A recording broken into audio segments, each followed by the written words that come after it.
En 2018, c'est « Était » I dans les yeux des Émilie, I de Jodassin reprise en version banda par elle, Harmonie de Pomaré qui avait accompagné les joueurs du Castres olympique jusqu'au titre de champion de France. La saison dernière, c'est « Et » I la Gofa Lolita, I qui est devenue elle, hymne des joueurs castrais jusqu'à la finale au Stade de France après que le demi de mêlée Jérémy Fernandez elle, a fait connaître à ses équipiers dans le vestiaire. Cette chanson paillard de Corse revisitée par elle, artiste originaire de elle, Île-de-Baude Vincent Colonna, alias La Petite Culotte, a été dans la folie adoptée par tous les supporters castrais. Et grâce à la radio 100, elle, artiste sera sur la pelouse du stade Pierre Fabre à la mi-temps du match CO Brief ce samedi pour chanter son tube qui enregistre des millions de vues sur les réseaux sociaux. La Petite Culotte, du nom de son restaurant qu'il avait ouvert en Corse à une époque, a accepté de répondre à nos questions avant de débarquer à Castres. Vous attendiez-vous à un tel succès en enregistrant cette chanson? Quand j'ai choisi de récupérer le refrain de cette vieille chanson corse pour la refaire et la sortir, je savais que le refrain allait marcher. Je la jouais bien avant et avait vu elle, et fait qu'elle avait sur les gens. En la rendant plus moderne avec un message sur la place de la femme à égalité avec les hommes, je me doutais que cela allait marcher en Corse. Mais maintenant c'est, et dans toute la France et même un peu à elle, étranger est inimaginable.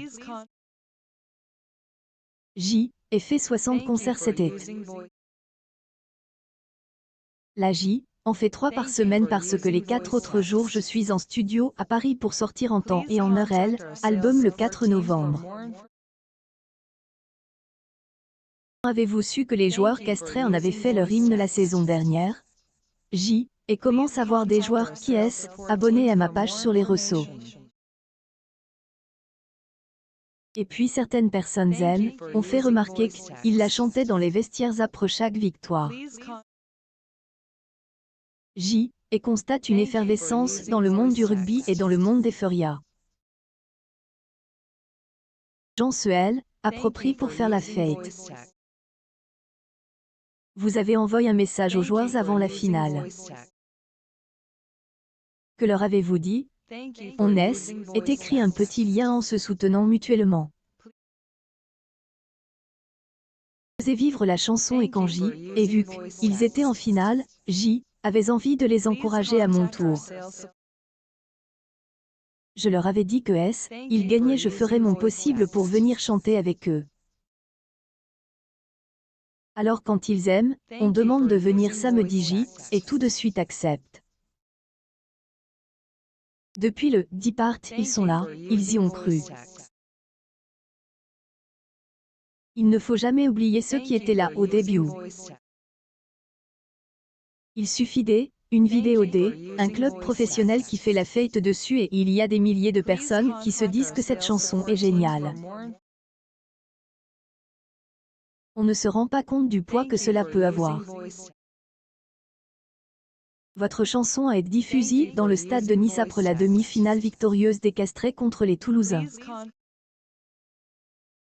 Vous que si le CO avait été champion de France, il était prévu que, la Gofa Lolita, y retentisse dans le Stade de France? Non, je ne savais pas. Cela aurait été énorme. Depuis toujours et mon rêve d'aller au Stade de France. Cela aurait été un premier pas. Un supporter castrais, chanteur et musicien, a fait une reprise de votre chanson avec des paroles en elle, honneur du CO et à compte de 20 000 vues sur YouTube. Vous le saviez? Oui, j'ai vu cette vidéo qui a fait rigoler. Trouve qu'à super. À partir du moment où les gens reprennent une chanson et approprient est hyper bon signe. Sentiment avez-vous avant de chanter dans le stade Pierre Fabre devant 12 000 supporters qui connaissent votre chanson par ses droits d'auteur essaye de ne pas trop y penser pour ne pas avoir trop la pression. Une heure avant J, aurais mal au ventre. Mais je vais tout donner au moment où je vais devoir chanter. Je souhaite que cela se passe bien, que les gens soient heureux et qu'on passe un bon moment. La Corsen, et pas spécialement une terre des Ovalie. Vous quand même un amateur de rugby, je aime, et pas trop le temps de me pencher sur le sport en général. Mais quand je vois toute cette effervescence autour du rugby, je commence à y intéresser. Ce qui est passionnant et de voir cette communion qu'il y a avec les supporters dans ce sport. On a impression que les gens sont là pour faire la fête, que leur équipe gagne ou qu'elle perde. Et ce que essaye de faire dans mes concerts, que tout le monde est amusé. Il y est un code fort.